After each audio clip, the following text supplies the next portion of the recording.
Hey guys, this is Maylani Hawk from Why Not Me Academy.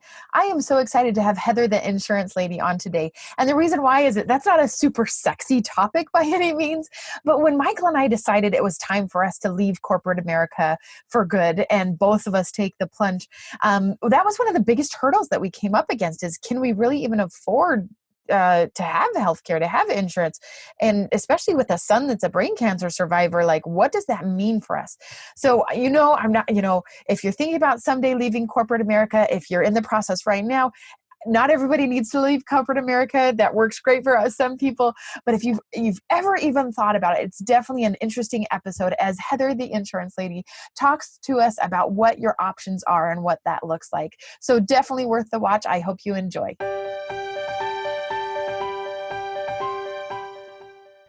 Hey guys, this is Maylani Hawk with Why Not Me Academy. Today I have Heather, the insurance lady, on with me. Heather, thank you so much for being here. Thanks for having me. I am so excited because Heather actually came into my life at the exact right time because my husband and like I had already left corporate America. We were ready for my husband to make the jump over from corporate America. But one of the biggest holdups was not understanding insurance. We have a son that's a brain cancer survivor. So we knew that kind of limited things, but did it really, or did it open up more options that we should look into more options? And I met Heather and we are kindred Polynesian spirits. And so Heather, well, let's start with that. Heather, what is your last name? Even though we don't use that. So if you look at my last name, it's got every single vowel. It's Iolupotea, and you pronounce every single vowel. And just like Meilani's name, yes, her name is Polynesian. It's Hawaiian. You pronounce every vowel. Meilani, and my last name is Iolupotea. So I'm married to a Samoan chief. That's how I got the name. That is so awesome. That is so awesome. And, but you really don't go by that. Like if people find you on Facebook, it's Heather, the insurance lady, which is, thank you for doing that for all of us. Even, I'm very much a Haole, even though I was born in Hawaii and I like my claim to fame, but yes. Okay. And Heather was super helpful in our process of finding small business owner insurance that worked well for us. And so this is maybe not the sexiest of topics, but Heather does a really good job of explaining it. So let's like back up a little bit and let's talk about who actually chooses. You are a very fun person. Who actually chooses to get into the insurance industry by choice? Tell me about how that came about. So this is probably about my fifth career. I've had a lot of fun, but about 9 years ago, almost exactly, I gave birth to a baby who could not nurse or eat by himself. I had to be tube fed. So I had this awesome career down in DC. I loved what I was doing, but I could not just hand off my kid to someone at 6 weeks and say, here, good luck tube feeding him while I go back to work for 12 hours a day and down in DC. I just couldn't do that. So my husband and I started a family business. We do Polynesian dancing. That was really fun. But when it really came back to going back to work, I couldn't do the regular, down in DC type of job. So I kind of got tricked into doing health insurance. I had a buddy of mine that kept saying, come do health insurance. And I thought, are you kidding me? Yeah. That is the most boring sounding career ever. But he got me to work part-time in his office, and I saw the agents, they were actually helping people. And I realized, okay, I can do this if I'm helping people. Plus I've had a lot of experience with insurance over the years. And so that's how I kind of got into it. And now I just work mainly with small businesses, individuals, families, entrepreneurs, and it's a lot of fun working with them. So I've really enjoyed it. And you are super helpful. Like you are helping people because I was like, I don't know. And like almost to the point that I was like, okay, so like, do we really need insurance? And then I thought, well, my kids are like, we're in the ER like at least once a year. So yeah, we do. But like, I bet there are some people that are like, do I really even need insurance? And I mean, that's risky, obviously, but what do you say to those kind of people that it's like, it's the marketplace too confusing? What do you say to them? It's very tempting to think like that, especially if you're pretty healthy and you feel like you're paying insurance every month. And what is it being used for? I never go to the doctor. I never go to the hospital. But I'll give you an example. I hitchhiked all across Africa, and I came back from this trip. And I was a young, healthy 20-something-year-old. And almost half of my hair, I've got some long hair, almost half of my hair fell out. And I thought, oh my gosh, this is a reaction to being in Africa, something some medication, anti-malarial, but I didn't have health insurance. I didn't think I could afford it. And so I never went to the doctor until months and months later. And it turns out it was a simple thyroid issue. So it was easily fixed. I have all my hair back. But health insurance is not about the typical, like I have bronchitis or I've got, some small infection. It's about the big stuff. So I'll give you another example. I have a best friend who in her late 30s was completely healthy, gave birth to her fourth child. And on this slide, you're going to show it's the beautiful gal without any hair, but she had just given birth to her fourth kid and was diagnosed with a very severe form of leukemia. She, I think like only 20% of folks actually make it with this diagnosis. So this was out of the blue. She was not planning on having leukemia, but Connie's example, that's why you have insurance. It's for the big stuff. You need to have that because you can't plan when you're going to have a bus accident or when you're going to have a child with cancer. You can't plan this stuff. It happens. So you need health insurance to be protected. And if you run a small business or you're working for yourself and you can't work or all of your money is going towards these bills and your business goes under, that's a problem. So you need to protect yourself and your business and your family. Yeah. Well, and when you talk about it, it's like if that does happen, like prayers that it doesn't, but if it does, you're going to have so much other stuff to deal with. And if you do pass away, or get really, really sick, you don't want to add that on top of the chaos of the life that will happen, right? And having had a son that went into emergency brain surgery and radiation treatment and everything, we thought we were pretty healthy, like all is well kind of thing. But even with insurance, it was still a pretty penny. You know what I mean? It's not like, even with insurance, it was still a pretty, it was a lot. And so even more, like when I look at how much more it would have been, oh my goodness, we would have definitely, I have no question we would have had to declare bankruptcy because it was crazy. The MRIs, just every single drop of saline and, just everything, it just adds up. So definitely crazy how fast that adds up. Okay, so let's talk about if you have somebody that's thinking about leaving corporate America or being a small business owner and trying to figure out, okay, well, where do I even start? Do I just go start shopping on this marketplace or the Obamacare? Like, where do I even start? Okay, so first of all, if you have a spouse, maybe a firefighter or a teacher or someone who has a nice, juicy group plan, that's what you want to hop on. That's what you want to stay on. If you don't have that option, if both are owned, just you, then your options are Obamacare, which is available to anyone, or you can go with a private plan or with no insurance, which I don't recommend. So those are the options. Okay, so if you don't, we could just, because we're going to have a slide on this for people who are watching, but for people who are listening, I just want to go through those one more time. So if you don't have a spouse that has a group plans are going to be the most cost effective, or you can go the other extreme of no insurance. But in between there's either the marketplace or what was the other one called? Private plans. So I'll just jump into Obamacare. And for a lot of people, they think this is a swear word, and it's really not. The great thing about Obamacare, and the other nicknames for this would be Marketplace, Affordable Care Act, or ACA. These are all the same thing. And the greatest thing about this is that they accept everyone. So if you had a heart attack last month or something, they will accept you. They do not ask any health questions. So that's the best part about Obamacare. Now, a couple other things, you're in a higher risk group. You're paying for all kinds of people's, health. So you're paying for really healthy people and also some really unhealthy, chain smoking, whatever, people who have high risk health. So your monthly premiums, that's the monthly cost, that can cost a bit more. You might have higher deductibles. So that's just a couple things to think about. The other thing to think about with Obamacare is that you can only get on it during open enrollment. So that is November 1st through December 15th. So that's something to keep in mind. There are a few special enrollment periods, like if you have a birth, a death, a move, a change in job. So there's a few other things that will open that enrollment period for you. But so that's the basic idea about Obamacare. Yeah.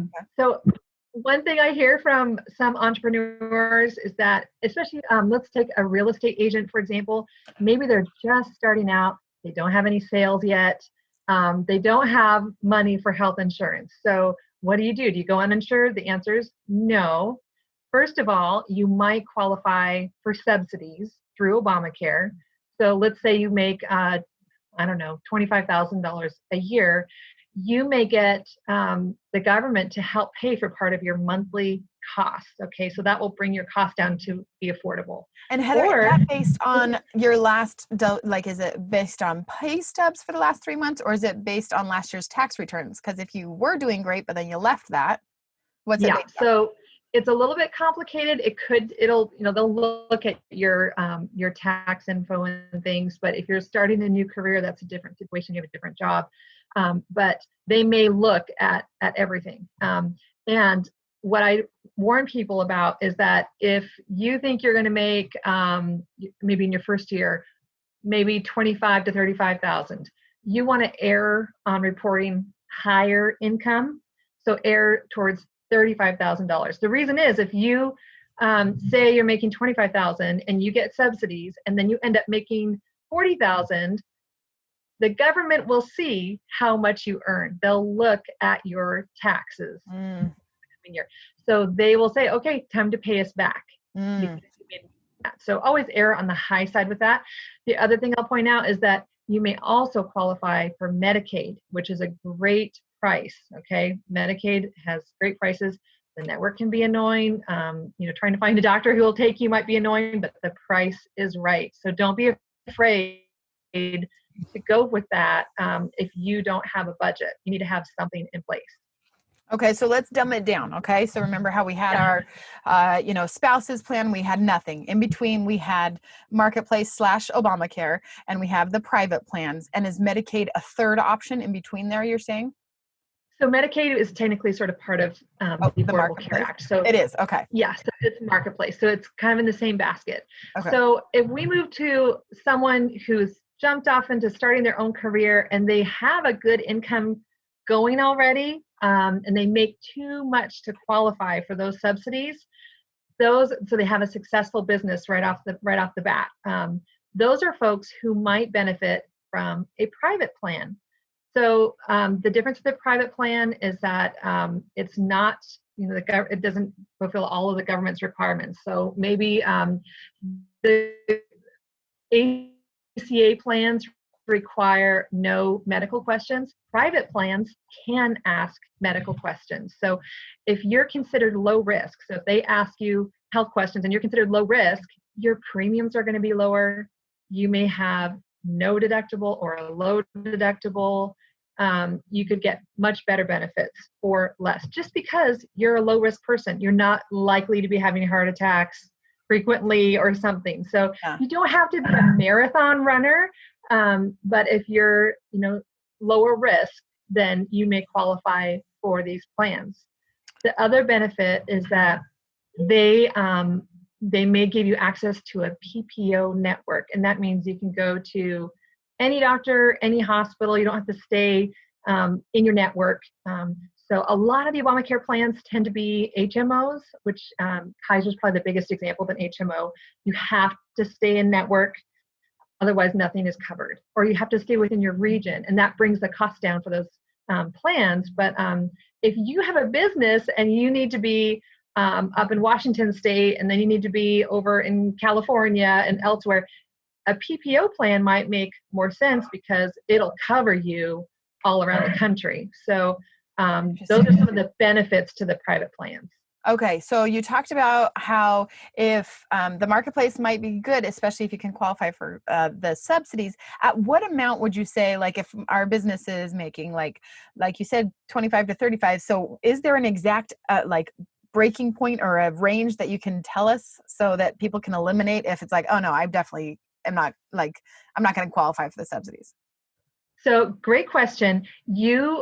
Everything depends on your zip code and your age. That's how premiums are decided, whether it's through Obamacare or through private plans. It's determined by your zip code and your age. If you're living in San Francisco, low income is going to be very different than if you're living in El Paso, Texas. Okay, so it all depends. So I can't really throw out a number right now. But what you can do if you're going through Obamacare plans, you want to make sure you go to the correct website, and that's healthcare.gov. Healthcare.gov. You don't want to go to healthcare.com or something else. Healthcare.gov, and you plug in your zip code, your age, and that will tell you. And you can put in like, oh, I make 30,000 or I make 100,000. I just recently helped a gal who was moving from DC over to the Bay Area. And I thought she made too much for subsidies. So I plugged in there $100,000 thinking that's doing pretty well, making $100,000. She won't get subsidies, but she did seem to qualify for subsidies over there. So in DC and San Francisco, or in San Francisco? She was moving from the DC area out to the San Francisco area, the Bay Area. So it really does depend on the zip code and the age. So Interesting. Yeah. Okay. And then you were also talking about like how they ask those health questions in the private plan. I feel like my family was a perfect example of that. So I had heard people talk about this. Well, some of your family can be on this plan and some of your family can be on this. And so Heather, tell us a little bit more about what you had us do and why that worked well for us. Yes. So some people think your whole family has to be on the same plan, and it seems to make sense. But actually, I call this conquering and dividing. Some of your family may qualify for a low risk plan, and your family is a perfect example, Melania, because you guys are athletic. You're not having huge health issues, but you do have a son who did have a big health issue. So he's going to be considered higher risk for a little bit, and this all depends on the plan and things and on the family situation. But so we can put him on one plan and you guys on the other plan. And everybody has great health coverage, and overall it brings the cost down. So don't worry if you have half your family on one plan and half on another plan. That's perfectly fine, perfectly normal. I do it all the time. Yeah. And I loved it because when we first went on, like before we reached out to Heather, I don't know why it took us so long to reach out to Heather, but when we finally did, but before that I was on the marketplace and I was like, oh my gosh, I don't like what I'm like, my brain was just like exploding. And then I was like, okay, I'll finally call Heather. And Heather is like, well, we know your son's going to be on here. And then as they asked questions, we had two. So I have 5 kids, right? Family of 7. It ends up that they did. And this, from what I understand, doesn't necessarily happen to everyone. It just depends on overall, but 2 of the other members of my family did get denied for a period. One was because of kidney stones and one was because of a broken arm that had just happened like the week before. And so they asked that maybe we try again in a 6-month period or in a 2-year period or whatever. And so I thought that was really interesting too, that with the private plans, my son's brain cancer, I don't think that's going to, the private plans aren't ever going to bring that on because of his high risk with that. However, it was with the other 2 that got denied. It wasn't a denied forever. It was come back and try us again when you're a little healthier and don't have kidney stones or whatever. Exactly. Yeah. So with some small thing, I mean, a break doesn't feel small, but they just want to make sure that he's healed up fine and there aren't any other issues. So sometimes, insurance companies may err on the more cautious side for a little bit, just to watch, make sure things heal, and then say, yes, now you're low risk. So, well, I actually appreciated it. I was like, don't get me wrong. I was like, oh, bummer, but I appreciated it because in the private plan, it's like, no, this is, it's not like, it's not meaning to be rude, but we're trying to keep our minimums, like our payments so low because we're trying to be extra cautious. So I get it. Like, okay, you got to be on the marketplace for a little bit and then come back when it totally made sense to me. I think that's really awesome. Now, sorry, were you going to say something? I was going to say one more thing about private plans. There are a lot of private plans out there, and some of them, are wolves in sheep's clothing. So they may look and sound great, but maybe the benefits cap out at a certain amount. And if you guys especially know, with cancer or something serious, you don't want your benefits to cap out at, say, $200,000. No, you're going to go through millions possibly. So you really want to make sure you're with a health insurance agent that you trust and who can explain what the limitations are on your plan, because every plan has limitations. So just make sure you're with someone that you trust and who's not just trying to make a buck off of you, and that you are aware of what it covers and what it doesn't. Because there are plans out there that aren't so great. Yeah. I think this has been really helpful, just an overview, but also to understand, don't just go chasing after anybody. Don't feel like you have to just be lost in the marketplace, but people like Heather, and Heather is awesome, can help you along the way. Now, the background of the green Polynesian mountains, she's not really there. She actually lives in DC, but Heather, can you help anyone anywhere? Yeah, I mean, I'm more than happy to help folks. I'm licensed in 8 states, but if you're in a state that I'm not licensed in, I can at least help you look over stuff and point you towards a licensed agent in your area. But just give you some basic tips, like if you're planning to have a baby next year or something, what you want to look for in a plan. So more than happy to reach out to people or help answer their questions. And the best way to reach me is through my cell phone. But you can also find me on Facebook. You don't have to memorize my last name. Just look for Heather, the insurance lady, and you can find me there. Perfect. All right. Well, thank you so much, Heather. That's been really helpful. I hope it's been helpful for everybody else watching. And if you have any questions, definitely reach out to Heather. Even if she's not in your license in your state, she's just a lovely person all around and super, super helpful to help you through this process. So don't feel like you're wasting your time. Definitely reach out to her. This is what she does, and it's super helpful. So thank you so much, Heather, for being on. Thank you, Maylani. It's been fun talking to you, and I'm cheering for all of your listeners as they go follow their dreams and do the stuff they want to do. Thank you.